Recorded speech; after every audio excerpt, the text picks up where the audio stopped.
Mbak Nana setia sekali sama saya. Kemudian Mbak Salma, Mbak Tri, Mbak Win, Mbak Linda. Oke, ada semua.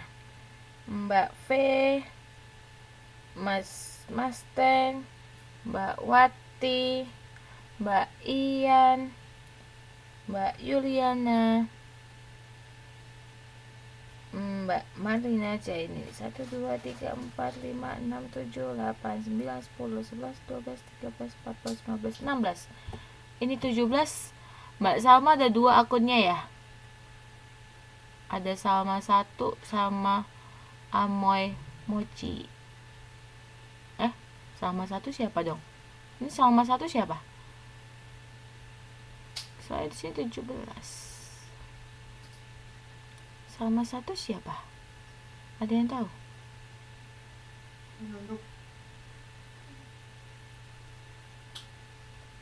Oh, oke. Berarti itu Salma 1 punya Mbak Salma ya. Soalnya di absen cuma 16, tapi sini 17. Oke, kita lanjut. Modul 4. Modul 4 adalah bagian dari manajemen yang selanjutnya, yaitu organisasi. Kita bahas yang selanjutnya, organizing. Enggak, bukan saya sendiri, Mbak Salma ada 2 akunnya, Mas Putu. Oke, kita lanjutkan. Pengorganisasian artinya adalah suatu cara pengaturan pekerjaan dan pengalokasian pekerjaan di antara para anggota organisasi sehingga tujuan organisasi dapat dicapai secara efisien. Sedangkan struktur organisasi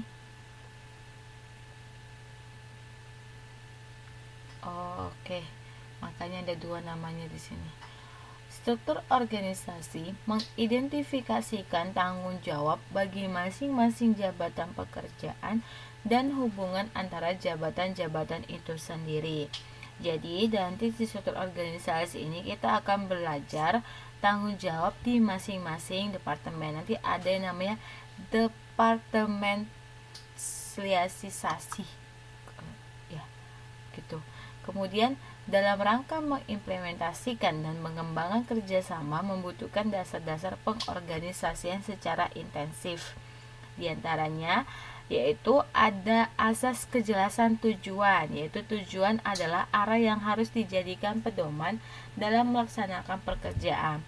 Tujuan ini dirumuskan secara konkret dan khusus. Kemudian ada dasar pembagian kerja sebagai jaringan kerja. Jadi setiap organisasi membutuhkan pembagian tugas di mana terdiri dari unit atau satuan kerja. Kemudian ada dasar kesatuan perintah bahwa keputusan dan kebijakan dari pimpinan yang dilimpahkan kepada anggota tidak menyimpang. Kemudian yang ada juga namanya asas fleksibilitas organisasi, itu dilihat dari kemampuannya menambah atau mengurangi unit atau satuan kerja dalam strukturnya. Oke. Nah, yang terakhir ada namanya asas multifungsional. Jadi setiap usaha atau pembentukan unit atau satuan di dalam struktur organisasi harus memberikan kontribusi pada organisasi agar tujuan pokoknya secara keseluruhan dapat diwujudkan secara efisien dan efektif. Nah, asas-asas ini juga dapat dibedakan menjadi beberapa fungsi. Nah, fungsinya itu ada fungsi pelayanan kepada masyarakat. Nah, contohnya tadi bahwa fungsinya itu pelayanan ke masyarakat bisa memberikan bantuan beasiswa, kemudian juga bisa memberikan bantuan kesehatan, bantuan yang lainnya seperti itu. Kemudian juga ada fungsi inovasi dan pengembangan. Organisasi harus mampu beradaptasi terhadap perubahan dan perkembangan, terutama dalam meningkatkan produktivitas dan kualitas. Nah, inovasi dan pengembangan ini biasanya lebih identik dengan yang namanya perkembangan teknologi. Kemudian ada juga namanya fungsi responsif, yaitu dituntut untuk selalu tanggap dan mampu memberikan tanggapan terhadap kebutuhan pelanggan. Jadi respon terhadap kebutuhan pelanggan, cepat menanggapi keluhan dan layanan pelanggannya. Kemudian juga ada fungsi produktivitas, yaitu fungsi ini dalam mendayagunaan semua sumber daya, fokus kepada penghindaran pemborosan. Jadi produktivitas ini lebih menggunakan sumber daya yang efisien, jadi tidak memboroskan sumber dayanya. Kemudian juga ada fungsi prediktif, yaitu berupa deskriptif realitas dan kemungkinan yang terjadi yang akan mempengaruhi organisasi. Nah, macam-macam organisasi itu sendiri terdiri dari yaitu organisasi yang berdasarkan proses pembentukannya, yaitu ada organisasi formal dan ada organisasi informal. Organisasi formal itu biasanya adalah organisasi yang memiliki anggaran dasar rumah tangga dan anggaran dasar dan anggaran rumah tangga. Sedangkan organisasi informal biasanya organisasi yang terbentuk atas dasar kesamaan emosi, kesamaan hobi, atau kesamaan kesempatan. Misalnya ada organisasi informal seperti kita dengar motor, ada kesamaan hobinya naik motor, atau kesamaan organisasi fotografer seperti itu juga sebagai organisasi, yaitu kesamaan dalam bidang fotografi. Kemudian ada juga organisasi yang berdasarkan keterkaitan hubungan dengan pemerintah, yaitu ada organisasi resmi dan organisasi irresmi. Organisasi resmi itu contohnya apa? Organisasi resmi itu biasanya lebih kepada contoh lembaga pemerintah atau yayasan yang memiliki badan hukum. Kemudian yang non resminya itu biasanya organisasi yang lebih berorientasi pada kegiatan kelompok sosial atau kepaguyuban. Itu bisa dinamakan sebagai organisasi resmi resmi. Sedangkan berdasarkan ukuran organisasi itu ada ukuran organisasinya yang besar, sedang, dan kecil. Besar kecilnya organisasi itu dapat dilihat dari jumlah anggotanya. Kemudian yang terakhir ada berdasarkan tujuan. Nah, tujuannya itu ada yang berbeda-beda. Ada yang organisasi nirlaba, artinya organisasi yang tidak berorientasi pada profit atau untuk mendapatkan keuntungan, dan ada juga organisasi yang untuk mendapatkan keuntungan atau laba. Nah, bentuk organisasi ini bisa kita lihat bahwa dalam bentuk struktur organisasi itu ada yang namanya direktur. Kemudian ada yang namanya manajer. Nah, manajer itu banyak, ada manajer HRD, manajer produksi, manajer pemasaran, manajer pabrik. Nah, manajer pabrik itu sendiri itu mempunyai karyawan di bawahnya. Nah, karyawan itu adalah personel yang di bawahnya.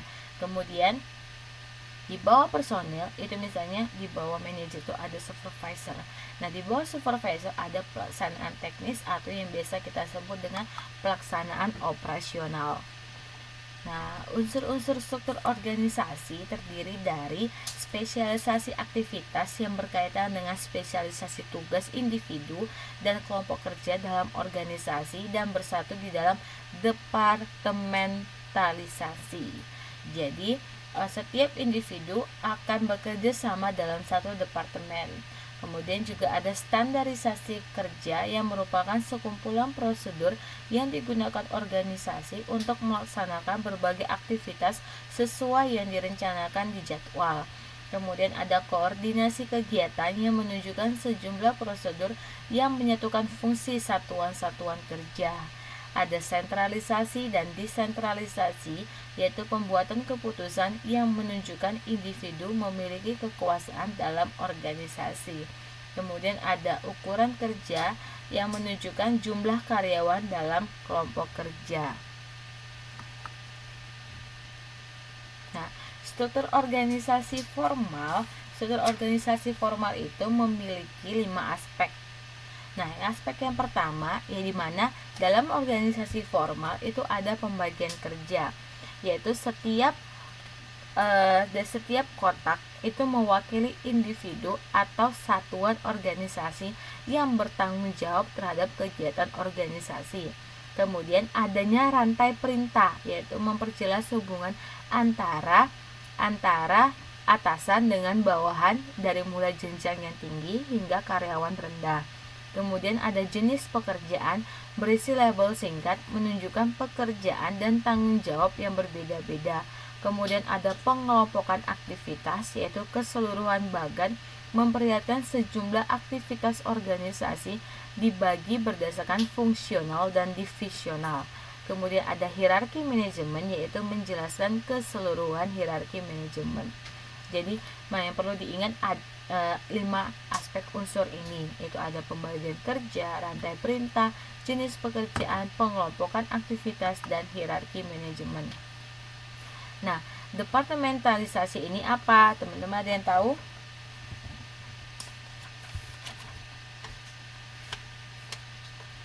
Ada yang tahu? Departementalisasi ini apa? Ada yang tahu? Ayo berlomba untuk chat di chat box. Sepertinya banyak yang tahu. Kalau sudah baca bukunya pasti tahu. Ya, semua untuk chatting. Oke, tapi belum ada yang masuk.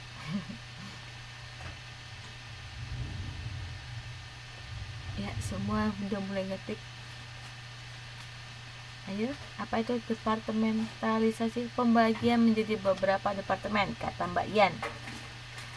Betul. Ada lagi yang ngasih pengertian lain departementalisasi? Ayo.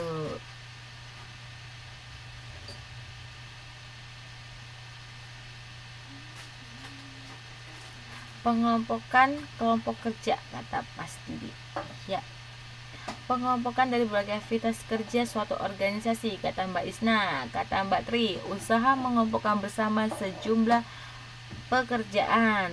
Dan kata Mbak Salma, pengelompokan beberapa departemen.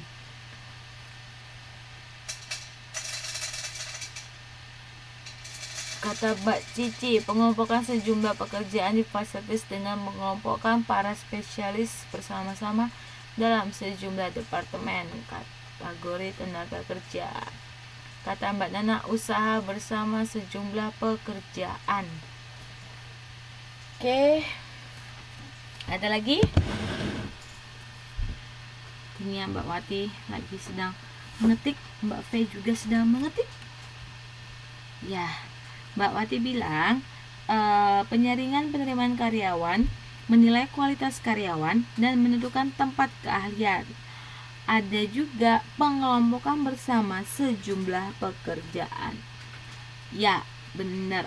Jadi intinya departementalisasi itu benar ya teman-teman bilang. Adanya pengelompokan terhadap jenis pekerjaannya yang disesuaikan dengan kemampuan dari karyawan tersebut. Oke, semuanya benar, berarti semua sudah membaca buku. Oke, nah ada unsur-unsur dari pembentukan departementalisasi. Unsur-unsurnya itu Oke, Mbak Suci baru masuk. Pengelompokan sejumlah kegiatan yang sama dan berhubungan erat, kata Mbak Suci. Ya, jadi intinya ingat aja, intinya departementalisasi kalau keluar di ujian ingat aja kelompok kerja. Jadi ada pembagian kelompok kerja di dalamnya. Oke. Nah, unsur pembentukan departementalisasi terdiri dari fungsi-fungsi perusahaan, yaitu keuntungannya adalah memberikan spesialisasi kepada manajer, tapi kelemahannya prestasinya sulit diukur dan masalah koordinasi di puncak pimpinan. Jadi sebenarnya departementalisasi ini memiliki kelemahan dan kelebihan, yaitu kelebihannya manajer jadi lebih mudah dalam pengaturan dari setiap departemen. Tapi bagi pimpinan sendiri koordinasinya mengalami kesulitan. Kemudian kita bisa lihat di sini ada direktur utama dalam suatu perusahaan. Kemudian direktur utama memiliki beberapa departemen. Ada Departemen Sumber Daya Manusia, ada Departemen Keuangan, ada Departemen Teknik, Departemen Pemasaran, dan Departemen Produksi.